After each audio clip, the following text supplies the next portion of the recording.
ఈపూరు మండలంలోని ఏ ముప్పాళ్ల గ్రామంలో 21వ రాష్ట్ర స్థాయి సంక్రాంతి ముగ్గుల పోటీలను ఎంతో వైభవంగా నిర్వహించారు. ఈ పోటీలు కీర్తిశేషులు Shri Nandamuri Taraka Rama Rao memorial, Shivashakti Leela and Anjan foundation ఆధ్వర్యంలో గురువారం మధ్యాహ్నం 2 గంటలకు ప్రారంభమయ్యాయి. శివాలయం వద్ద రాపర్ల జగ్గారావు నేతృత్వంలో జరిగిన ఈ కార్యక్రమం మహిళల సృజనాత్మకతను ప్రశంసించే వెసులుబాటుగా నిలిచింది.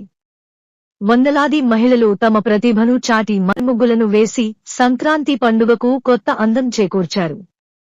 పోటీలో పాల్గొన్న వారందరికీ శివశక్తి అండ్ అంజన్ ఫౌండేషన్ తరపున బహుమతులు అందజేశారు. ముఖ్య అతిథులుగా చేసిన వినుకొండ ఎమ్మెల్యే జీవి ఆంజనేయులు, ఆయన సతీమణి లీలావతి మరియు నరసరావుపేట ఎమ్మెల్యే అరవింద బాబు ఈ కార్యక్రమాన్ని మరింత ఘనత కలిగించేందుకు మహిళలకు బహుమతులను అందించారు. సంక్రాంతి రుచికరమైన వాతావరణంలో ముగ్గు కళను మొత్తం గ్రామం ఆరాధించింది.